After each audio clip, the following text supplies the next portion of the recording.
evolution of the belt is 1966, where they made this part thicker here at the end, and they added one strap down here. But there have been other evolutions, like grips outside or made from other material, or grips for both sides because they used both hands. The North used the left hand on top, but the Reykjavik area used the right hand on top, which won eventually. So this is the belt.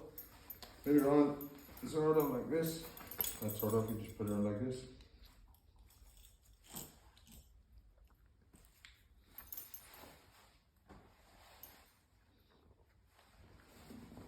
And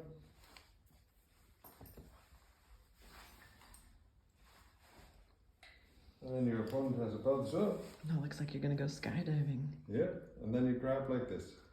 And for a really peculiar reason, this shows the saga culture and mindset of Icelanders.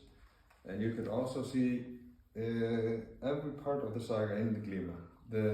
We use tricks, we don't use throws or takedowns or anything. But why do you have to wear a belt?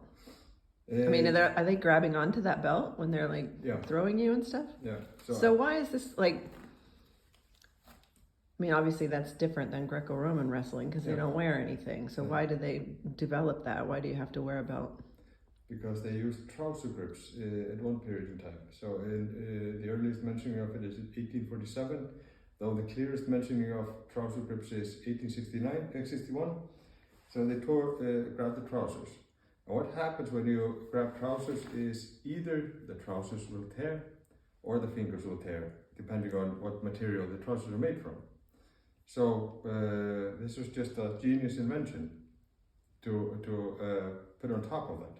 I guess when I watch, like Greco-Roman wrestling, like in the Olympics or something, which is the only time I've seen it. I mean, and they're wearing like, almost nothing, right? So there's nothing really to grab onto. So that seems like a different kind of test of strength when you're actually having to grab like the leg or the arm or what, the body rather than like a garment or a belt. Yeah, so the point is you can either have fixed grips or sort of non-fixed grips. And this is a fixed grip system. There have been evolutions in it if they use one hand or how much they can let go of one hand to do a trick. Greco-Roman has no fixed grips. They just have legal grips and illegal grips, like you can't grab the groin or something. Yeah. So every wrestling style has some limits. And these are the limits of glima, the belt. And how you work under those circumstances. But you can see it as well in backhold or hickspanner, where they grab with their hands like this, and if you break the grip, you lose. So it's a fixed grip. It's just different fixed. Is this expensive? This belt? Depends on what you call expensive. I don't remember the price of it, but let's say about 10,000. Okay, so what is that? I think it's worth just over $7, so about $70 US. So that makes it, I wonder if it's inaccessible to some people because they can't afford the belt, like kids and stuff. No. They join the club and there are belts there. Okay, and the kids use belts too? Yeah, everybody uses belts. Wow. And so I could talk about just the belts for all day, but another interesting point about Glíma, you see this in the Viking Age and all the way up until recent times. This is the floor for Glíma practice. Oh, is it like a hardwood floor? It's not mats, it's not tatami, it's nothing soft. Okay, yeah. So and Glíma doesn't work so well if it's not on hard floor. If it's sand or something, it doesn't work so well. Yeah. So you can see this in the literary sources of sort of connected to the Viking Age, where they wrestle on ice or on hard grass or something. You never see like it's a resting pit, soft resting pit or something. Yeah.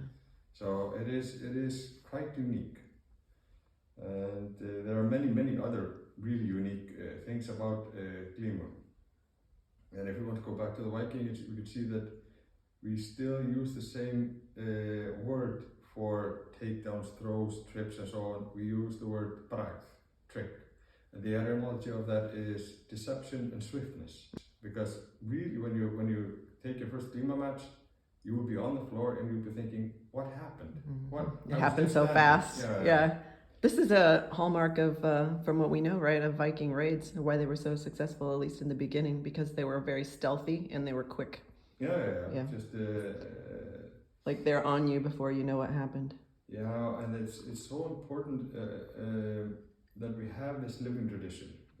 Now it is highly polluted because the Glíma Association of Iceland hasn't written anything in English, so there's a lot of nonsense online about this and that. Yeah. But we have this living tradition and the direct links, and it tells us so much about Viking combat because we can clearly see how they fought, how they dealt with violent confrontation unarmed, and that will help us in seeing how they dealt with violent confrontation armed. And that will explain to us the mindset of Vikings, so it will tell us so much just that this tradition is kept alive. And you can try it and you can see, I have experiential knowledge now. Yeah.